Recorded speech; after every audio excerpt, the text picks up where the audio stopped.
खुदावंद यीशु मसीह जो कि अपनी ज़ात और काम और कलाम में लासानी है, उसी के नाम में आपकी सलामती हो।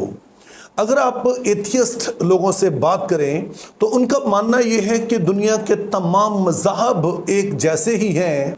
उनके इस दावे से पता चलता है कि वो मज़हब के बारे में कुछ ज़्यादा नहीं जानते हैं, क्योंकि बज़ाहिर देखने में तो ये सारे मज़हब एक जैसे लगते हैं, लेकिन इनके जो पीछे फ़लसफ़ा होता है उसमें बहुत फ़र्क है। अब ये बात ना सिर्फ एथियस्ट ही कहते हैं कि सारे मज़हब एक जैसे हैं, बल्कि बाज़ मसीही भी ऐसा ही समझते हैं कि शायद बाकी मज़हब का भी जो फ़लसफ़ा है वो हमारे जैसा ही है। उसका अंदाज़ा आप इस सवाल से लगा सकते हैं जो हमारी एक बहन ने पूछा है कि क्या मसीही फातिह खानी करते हैं, और अगर नहीं करते हैं तो क्यों नहीं करते हैं। तो आइए पहले हम ये समझ लेते हैं कि फातिह खानी होती क्या है, और उसके बाद फिर हम देखेंगे कि मसीही फातिह खानी करते हैं या नहीं करते हैं और क्यों नहीं करते हैं। तो फातिह खानी का नाम जो है सूरह फातिहा से निकला है। ये अल कुरान की पहली सूरत है, और जब कोई शख्स वफात पा जाता है तो जो उसके लवाहकीन होते हैं, उसके जो अजीज़ो अकारब होते हैं, जानने वाले होते हैं, या तो उसकी कब्र पर जाकर या वैसे ही जब वो इकट्ठे होते हैं तो वो इस सूरत को यानी कि सूरह फातिहा जो है इसकी तलावत करते हैं। तो इसी सबब से इसे फातिहा खानी कहा जाता है। अगरचे कि फातिहा खानी पे लाजमी नहीं है कि सिर्फ आप एक ही सूरत पढ़े, और भी जो सूरा है वो भी पढ़ी जाती हैं। तो यहाँ से ये नाम निकला है।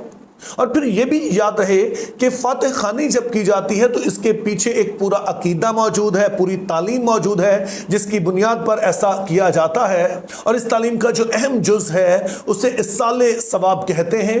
इस्साले सवाब का मतलब होता है कि अगर कोई एक शख्स नेकियां कमाता है मुख्तलिफ तरह के नेक काम करके, तो वो अपनी ये नेकियां किसी दूसरे शख्स के नाम मंसूब कर सकता है। वो अल्लाह ताला से दरख्वास्त कर सकता है कि मेरी ये नेकियां किसी और के खाते में डाल दी जाएं, जो मेरी नेकियों का सवाब है वो किसी दूसरे को दे दिया जाए। तो जब फातिहा खानी की जाती है तो इससे मुराद ये होती है कि इसका जो सवाब है, यानी कि जो दुआ हो रही है इसका सवाब है, और इस दौरान में जो भी खैरात वगैरह की जाती है तो इस सभी का सवाब उस मरहूम को मिल जाए जो कि दुनिया से रुखसत हो चुका है। और फिर इसी से जुड़ी हुई दूसरी तालीम जन्नत के बारे में है कि इस्लाम में जो जन्नत का तस्वुर है वो ये है कि जन्नत में मुख्तलिफ दर्जात हैं। बाज़ लोगों का मानना है कि 100 दर्जात हैं, और इससे मुराद ये होती है कि जो भी अहले इस्लाम के मानने वाले उनमें से कोई वफात पाता है तो उसकी नेकियों के मुताबिक उसे जन्नत में दर्जा दिया जाता है। जो सबसे लोअर दर्जा है वहाँ से ये सिलसिला शुरू होता है, और जो सबसे बुलंद दर्जा है उसे जन्नत अल फिरदौस कहते हैं। और इससे ऊपर सिर्फ अर्श इलाही है, जो कि अहले इस्लाम का मानना है कि वो अल्लाह ताला की सुकूनत गाह है। और फिर जब कोई शख्स वफात पा जाता है और उसके जो अजीज़ो अकारब हैं उसके लिए फातिह खानी करते हैं, करवाते हैं, फातिहा पढ़ते हैं, तो आइडिया ये होता है कि सब कुछ का सवाब उस मरहूम को मिल जाए, ताकि एक तरफ तो उसके गुनाह जो हैं वो भी माफ़ हो सकें, और फिर उसके दर्जात बुलंद होना शुरू हो जाएं, और अल्टीमेटली वो जन्नतुल फिरदौस में पहुंच जाए। अब कोई भी मसीही जो कि बाइबल मुक़द्दस की तालीमात से वाकिफ़ है, इन सभी बातों की रोशनी में जो अभी मैंने आपको बताई है, वो सारा जो अहले इस्लाम का नज़रिया है वो मैंने आपके सामने रखा है। उसको देखकर वो बता सकता है कि मसीही फातिह खानी नहीं करते हैं, और साथ में वो आपको ये भी बता सकते हैं कि वो क्यों फातिह खानी नहीं करते हैं। तो उसमें सबसे पहली चीज़ तो जो तस्वुर जन्नत है वो है। अब बाइबल मुक़द्दस में जन्नत के लिए जो लफ्ज़ इस्तेमाल होता है उसे नया यरूशलेम कहा जाता है, और इसको नया यरूशलेम इसलिए कहा जाता है क्योंकि जो पुराना यरूशलेम है या मौजूदा यरूशलेम है, जो कि इसराइल में एक शहर मौजूद है, इसको खुदावंद का शहर कहा जाता था, खुदा का शहर कहा जाता था। और उसका सबब यह था कि वहाँ पर हैकल मौजूद थी, और हैकल का लफ्ज़ी मतलब तो महल है, और इसे हैकल इसलिए कहा जाता था कि जो बाइबल का खुदा है, जिसको हम यहोवा के नाम से जानते हैं, वो ना सिर्फ इसराइल का खुदा था बल्कि वो उनका बादशाह भी था। तो इसलिए यरूशलेम में उसके लिए जो सुकूनत गाह बनाई गई उसे हैकल का नाम दिया गया। और चूंकि यरूशलेम में खुदा का घर है, वहां खुदा सुकूनत करता है, तो इसी सबब से यरूशलेम को खुदावंद का शहर कहा जाता था। और यही दरअसल ताल्लुक है जन्नत और नए यरूशलेम के दरमियान, कि नया यरूशलेम वो जगह है जहां पर खुदा की सुकूनत गाह है, और खुदा के लोग जब दुनिया से रुखसत होते हैं तो चूंकि वो उसके साथ ही बसेरा करते हैं, तो इसी सबब से जो बाइबल में जन्नत है इसे नया यरूशलेम कहा जाता है। जैसा कि हम मुकाशवा 22 बाब उसकी 3री और 4थी आयत में पढ़ते हैं कि नया यरूशलेम वो जगह होगी जहां पर खुदा और बर्रे का तख्त होगा, और जो भी लोग नए यरूशलेम में पहुंचेंगे वो खुदा को रूबरू देखेंगे, वो उसका चेहरा देखेंगे। तो वहां पर यह नहीं लिखा गया है कि कोई मखसूस लोग होंगे जो उसका चेहरा देखेंगे, बल्कि जो भी नए यरूशलेम में जाएगा वो खुदा का चेहरा देख सकेगा। तो ये पहली चीज है जो आपने ज़हन में रखनी है। दूसरे नंबर पर जो नए यरूशलेम में पहुंचने का रास्ता है उसके लिए किसी तरह के सवाब नहीं चाहिए। बाइबल मुकद्दस में यह बात वाज़े तौर पर है कि कोई भी अपने अमाल के सबब से, अपने नेक कामों के सबब से कुछ कमा कर नए यरूशलेम में नहीं पहुंचता है। तो फिर सवाल यह है कि कौन है जो कि फिर नए यरूशलेम में जो बाइबल की जन्नत है उसमें पहुंच सकता है। तो बाइबल मुकद्दस इसका वाज़े जवाब देती है कि इस शहर में, इस जन्नत में सिर्फ वही पहुंच सके जिनका खुदा के साथ रिश्ता होगा। और ये जन्नत दरअसल इस रिश्ते का अजर है जो कि खुदा के लोगों को मिलेगा।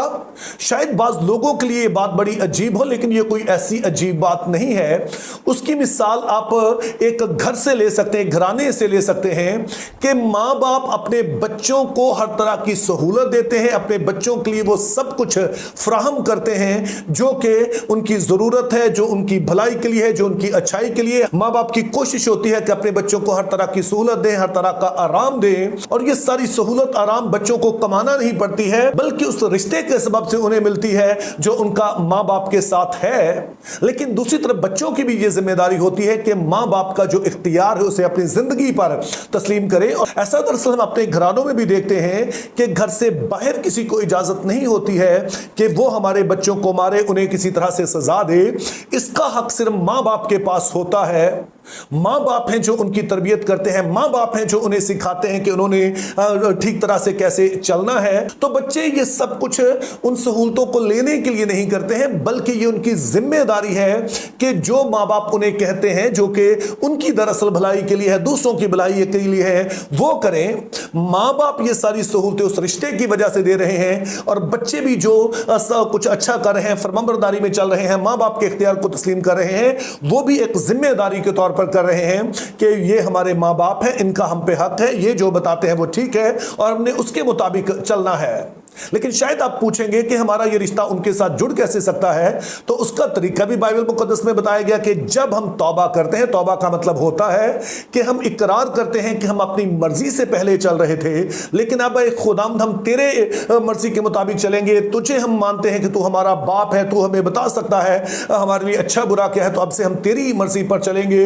लेकिन फिर उन गुनाहों का क्या जो पहले हो चुके हैं, तो उसके लिए भी इंतजाम खुदा ने यह किया है कि अपने इकलौते बेटे हमारे खुदावंद यीशु मसीह को भेजा, जिसने हमारी खातिर जान दी है, और इसकी इस इवजी मौत के सबब से हमारे गुनाहों की कीमत अदा हो गई। तो जब हम तौबा करके मसीह यीशु को कबूल करते हैं तो फिर हमारे ये गुनाह माफ हो जाते हैं, हमारा बाप के साथ रिश्ता जुड़ जाता है। और फिर जब इस रिश्ते में चलते हुए हम दुनिया से रुखसत होते हैं तो फिर हम नए यरूशलेम में पहुंच जाते हैं। चूंकि इस दुनिया में रहते हुए हमने फैसला किया था कि हमने खुदा के साथ चलना है, तो मरने के बाद भी इसी फैसले की बुनियाद पर हम उसी के साथ रहते हैं। और फिर तीसरी चीज हमने ज़हन में रखनी है कि बाइबल मुकद्दस में इस साले सवाब का कोई तस्वुर मौजूद नहीं है। और उसकी पहली वजह तो हम पहले ही बयान कर चुके हैं कि नए यरूशलेम में जाने के लिए, जन्नत में जाने के लिए हमें किसी सवाब की जरूरत नहीं है। और जाहिर है जब सवाब का ही जन्नत से कोई ताल्लुक नहीं है तो इसीलिए इस साले सवाब की भी किसी तरह की जरूरत नहीं है। हमारी रसाई बाप तक और मरने के बाद बाप की सुकूनत गाह तक, यानी कि जो नया यरूशलेम है या जन्नत है, उस तक सिर्फ यीशु मसीह के वसीले, उस रिश्ते के सबब से होती है जो मसीह के वसीले जुड़ा है।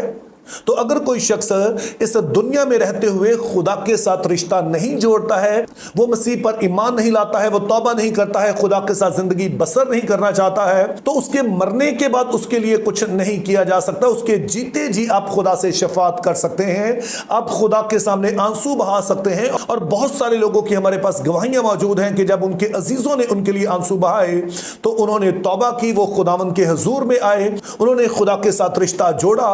तो किसी किसी भी शख्स के जीते जी हम उसके लिए आंसू बहा सकते हैं, हम खुदा से दरख्वास्त कर सकते हैं, लेकिन एक दफ़ा जब कोई शख्स इस दुनिया से रुखसत हो गया तो उसके बाद किसी तरह का कोई तरीका मसीहत में मौजूद नहीं है।